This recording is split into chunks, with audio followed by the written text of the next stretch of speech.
So in a regression setting, by the way, lesson 3, part 3. In a regression setting, we often want to estimate the slope beta of the true regression line. So our slope of the sample regression line is a really good estimate for beta. It's the best you're going to get if you want one number. But an interval estimate, a range of values, is more useful because you get a set of plausible values based off of your sample data. So our confidence interval is the same form that all of our confidence intervals have, where we're going to take our statistic, our point estimate, we're going to add and subtract some critical value, some multiplier factor by the standard deviation of the statistic. So we're going to use B as our point estimate. The standard error of our sampling distribution of B is going to be our estimate of the standard deviation of our statistic. And since we don't know our true standard deviation, sigma sub B, we're going to use a t-star critical value rather than z-star. So similar feeling to what we've done before, we're just throwing in different values for these calculations. One key thing though is when we get this t-star critical value for our t-distribution, we're going to have to use n-2 degrees of freedom. Again, we don't get into why, it is what it is, use n-2. So the formula that we're going to be using is we're going to take our point estimate B, we will add and subtract our multiplier of t-star times the standard error of our sampling distribution of sample slopes. This is the t interval for our slopes. So an example we looked at first semester is talking about the mileage on a Ford, F-150 Super Crew 4x4 and how it affects the price whenever it was... Truck. What did I say, car? No. Oh. I was just being silly. Oh, okay. Yes, it's a truck. I actually know that that's a truck. Anyway. And how much it was sold for on autotrader.com. So we have this data first semester when we did this exact same data.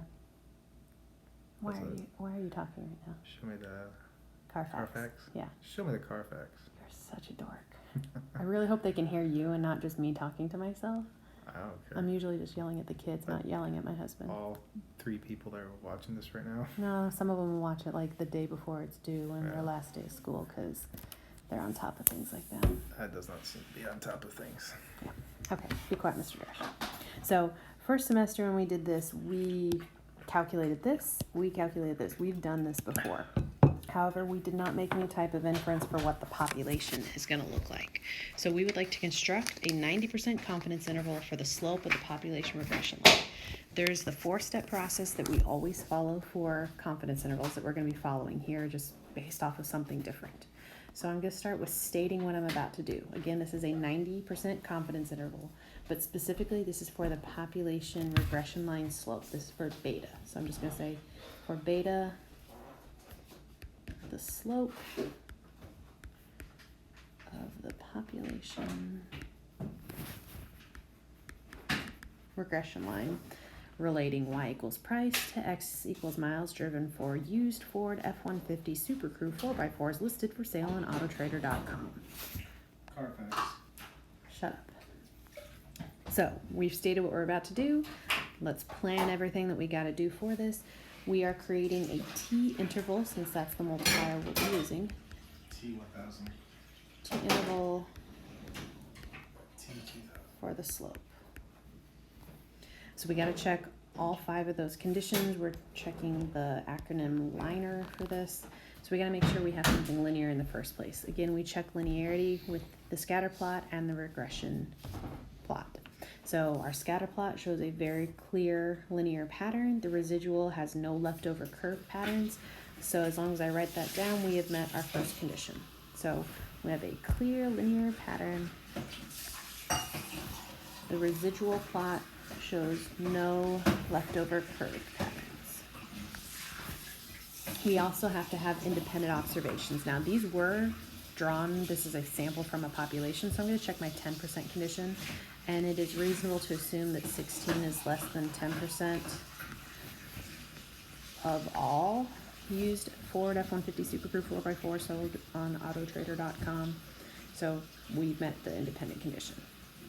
For normality, we have to check some other graph of our residuals. So I'm not going to look at the residual plot. they gave us a histogram. Now this doesn't look normally distributed, but as long as there are no outliers and no dramatic skewness, which this doesn't have, it doesn't have any clear shape either, but it doesn't have either of those two things, so it's reasonable to think that it was drawn from a normal population. So there is no strong skewness or outliers, so we're good.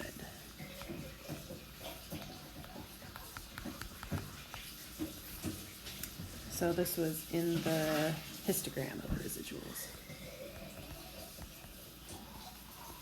For our equal standard deviations, we go back to our residual plot and we look at how spread out our points seem to be. So we use the residual equals 0 as our baseline. And since I don't see any like trumpeting flared out where they're barely skewed and suddenly not skewed, barely scattering to dramatically scattering, we don't see that pattern here. So we can say that it's reasonable to think that the standard deviations are all equal. So that's what we're going to write up. So the scatter of points around the residual equals 0.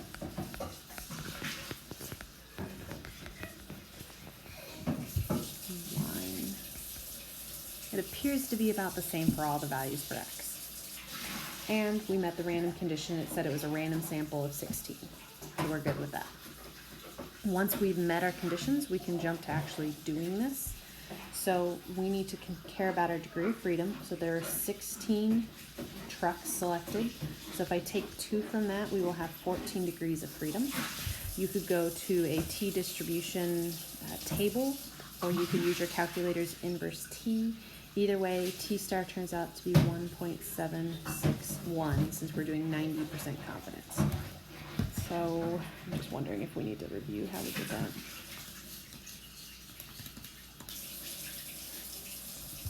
Yeah, I'll put a little sign up.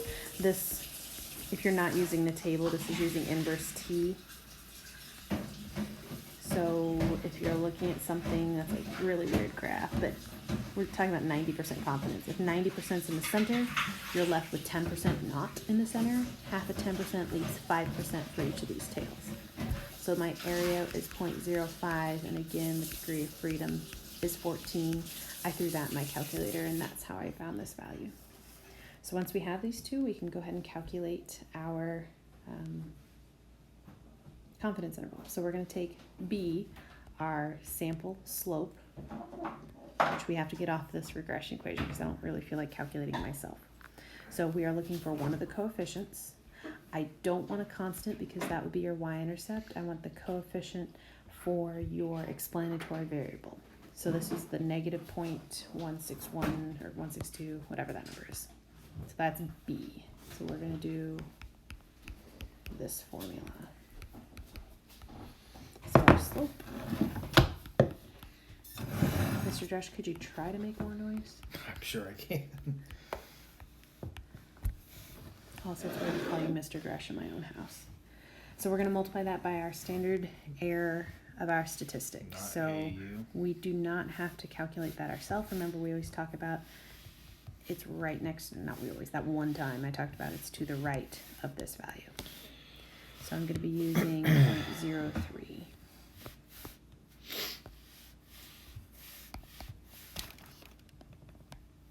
So multiplying those two gets us our margin of error. So the product of those two is about 0.05.